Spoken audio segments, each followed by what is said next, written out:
ইরিক্স interior ডিজাইনে আরও একটি নতুন প্রজেক্টে আপনাদেরকে স্বাগতম। আমরা এখানে একটি স্মার্ট কিচেন ক্যাবিনেট করেছি এইচপি এর বোর্ড দিয়ে, একটি স্মার্ট কিচেন ক্যাবিনেট। এবং এখানে আমরা পাল্লাতে নতুন একটা ডিজাইন দেখিয়েছি গ্লাস দিয়ে।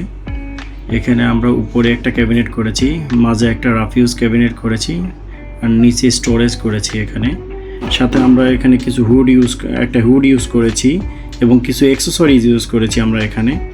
আমাদের চ্যানেলে নতুন হয়ে থাকলে সাবস্ক্রাইব করুন এবং যে কোনো ধরনের ইন্টেরিয়র এক্সটেরিয়র কিচেন ক্যাবিনেট যে কোনো ধরনের কাজ করার জন্য আমাদের পেজে দেওয়া নাম্বারে যোগাযোগ করুন।